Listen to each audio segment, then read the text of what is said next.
Hi guys, this is the advisor and welcome back to the channel of upright men and women. Now guys, earlier today I had put out a video pertaining to the corruption sewer pit, the government sponsored sewer pit.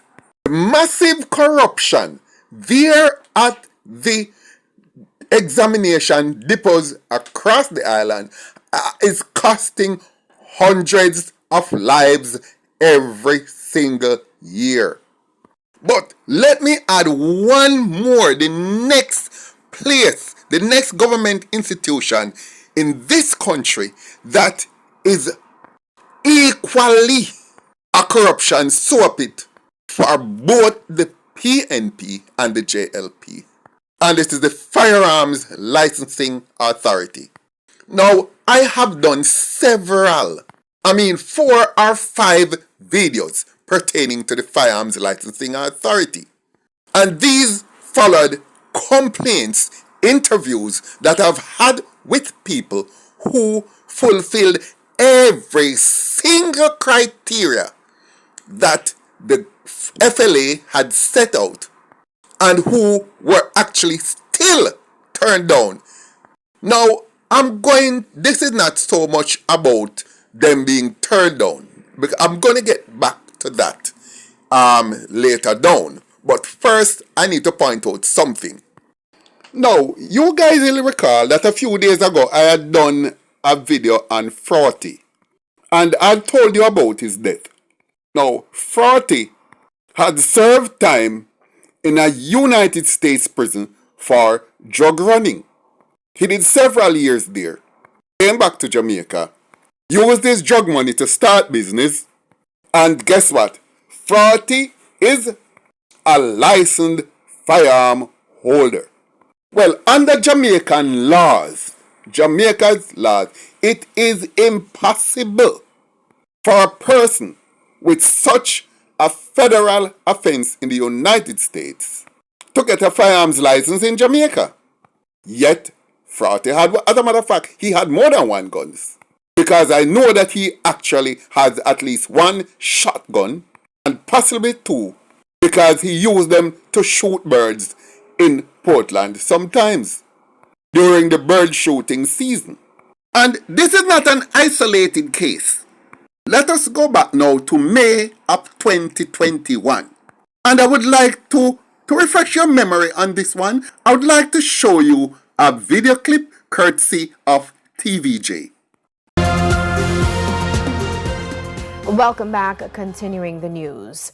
Chaos on one of the capital's busiest streets close to midday on Monday as police and gunmen engaged in a gunfight which ended with 2 men dead. The deceased are said to be men who moments before killed a man a stone's throw away from where they met their demise. Kirk Wright has more in this report.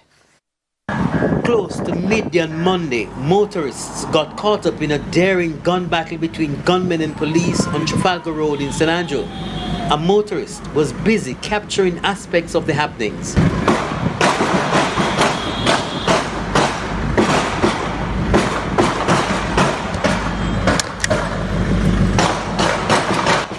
That police cornered 3 gunmen on Trafalgar Road in San Andrew after they escaped following a shooting in which a man was killed. This shootout took place on Trafalgar Road outside of Abbey Court, next to the intersection with Hope Road near to Devon House there. So I don't want to stray too much from the point, but in that incident 2 gunmen were shot and killed and 1 was captured. You know where those gunmen were coming from or what they had just done? They had just killed a businessman.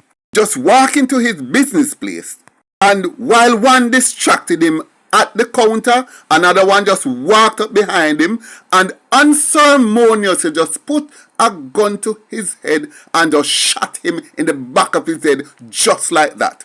Then when he fell, they just rifled his pocket, took out his money, and took his licensed firearm off him.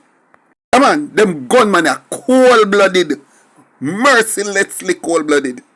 And then you know want me when we kick off them door, we will wait till them go take up them gun or go dig it up somewhere else? Hell no. Anyway, let me not segue too much. Man who they had killed was 47-year-old Robert Douglas Fletcher. He operated this business, which was a bar and restaurant, and everybody claimed he was a decent person. Having said that, Robert Fletcher, that victim, he had also been convicted of some crimes in the United States. Now, I can't remember what he was convicted for, but I know he had some criminal record there. Yet, he was given a firearm by the Firearms Licensing Authority. Then there is the case of James Lawson. James Lawson was a businessman in Montego Bay. He ran both a guest house and a sports bar in that friendly city. And he was said to be a model citizen and was very benevolent and uplifting in his community. One night on his way in from work, he was ambushed at his gate and was shot and killed, but he also killed one of his attackers. That was back in 2018. It was later found out also that Mr. Lawson had a criminal conviction overseas. I think it was in the Bahamas. Again, I do not know exactly what it was for. I know it was criminal and he had to do some time, but here he was now in Jamaica, a legitimate businessman, and with a criminal conviction. He had gotten a licensed firearm from the Firearms Licensing Authority. Now, I know of several other cases, but you get my point. I don't have to list the rest of them. The point I'm making is this. You can go cut Jesus' slippers and come back, nail him to the cross and all over again and come back and go for the FLA, and as long as your money good, you're going to get a firearms license. And if your money no good, not even Master God himself are going to get a firearm up there. Never on the face of this earth. Now, let me address two specific points. Personally, I do not think that because a man has a criminal conviction, it automatically excludes him from getting a firearms license. Full stop. The decision to give him, regardless of what offense he had committed, it should be given on a case-by-case basis depending on the circumstances.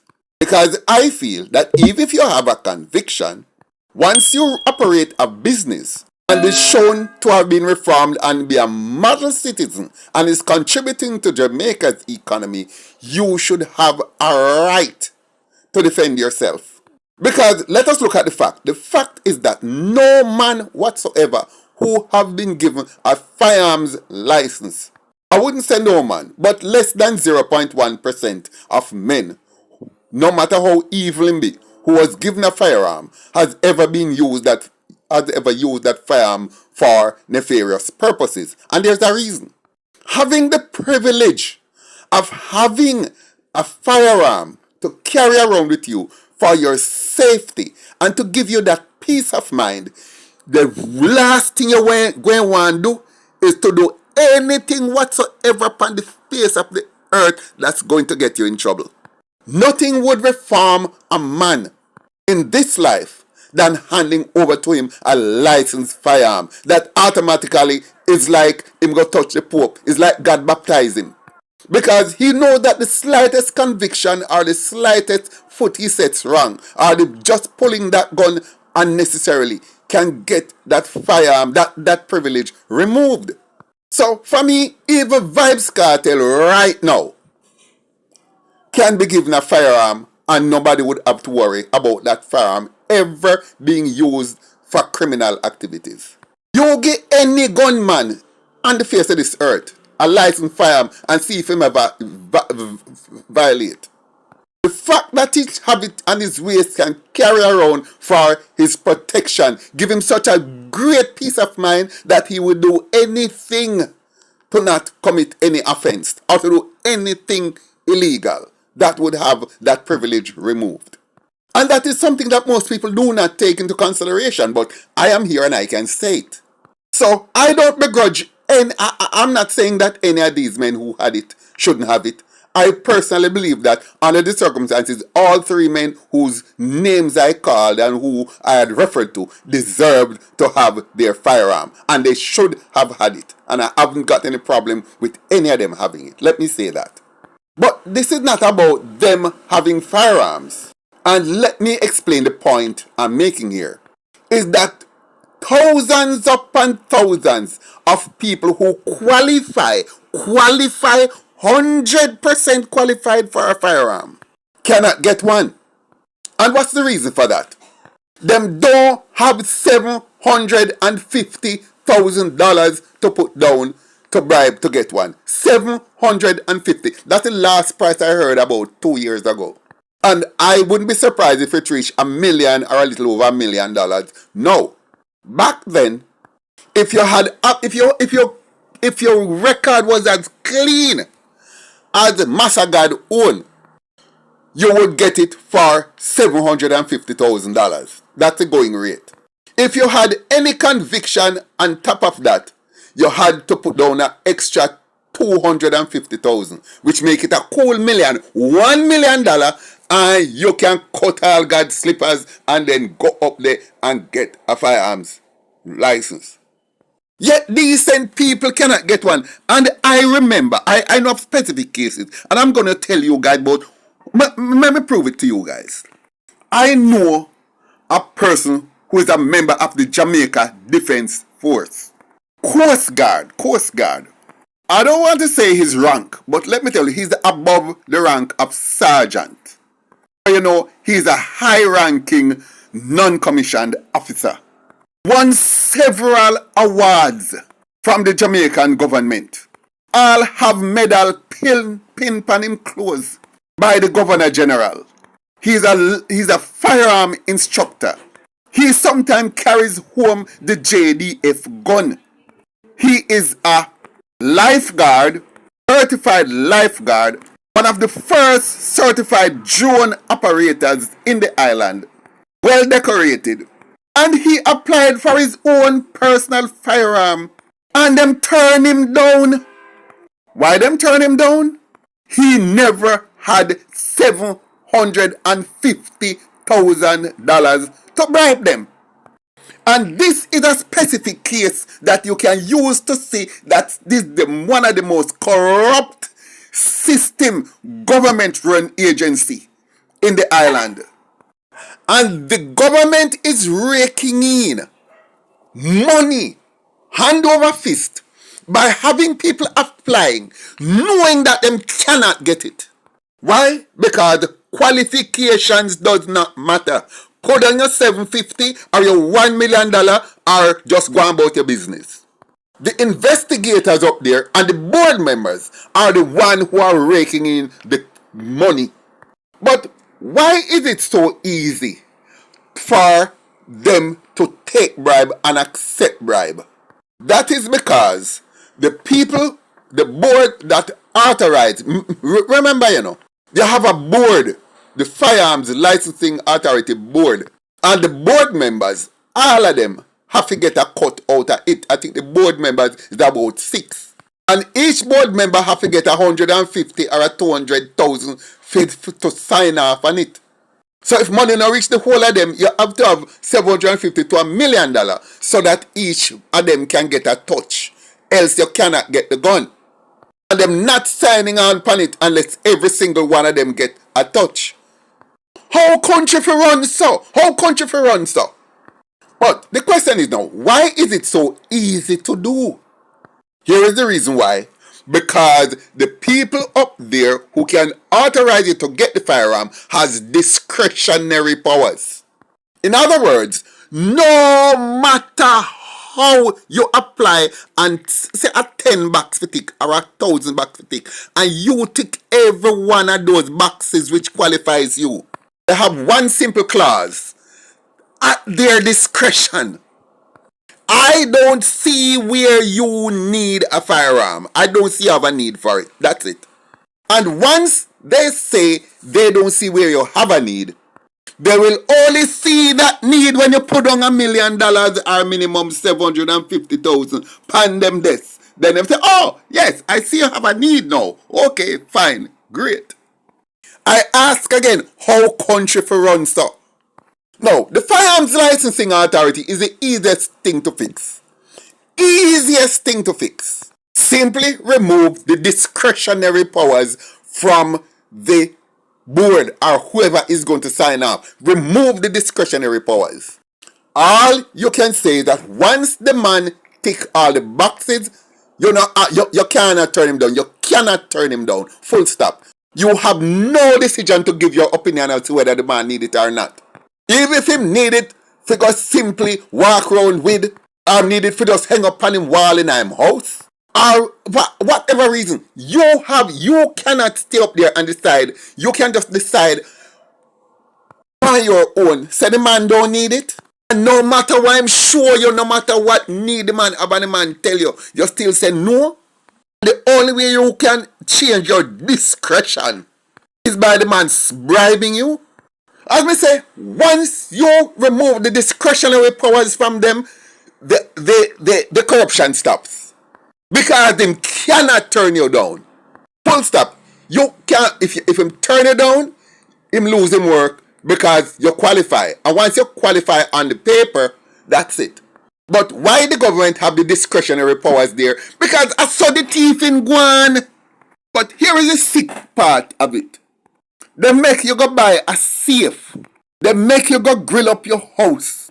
They make you do all kind of things and tell you while the license are processing, while the application is processing. Sometimes they make you go do adjustments to your grill work, to your fence work. Go buy safe, put in your house, go build safe in your house, build safe room, all kind of things. Knowing in them heart, say if them don't get that money in them hand, you still not go get it. Will any future government fix it? No. So, you are not entitled as a Jamaican citizen to protect yourself with a firearm unless you can afford to bribe people to get that protection for yourself. And everybody knows it, and the government knows it. But hold on, and them a part of the system, and them a part of what I'm going to talk both PNP and JLP. They can fix it tomorrow morning. The government can fix it tomorrow morning because them know what going. But them don't want to fix it because of them a benefit. Them fussy hole there where we have up there. Both them are the orange shirt and the green shirt. Guys, let me know what you think in the comment section. Like, share, leave a comment below. And I look forward to seeing you in my next video.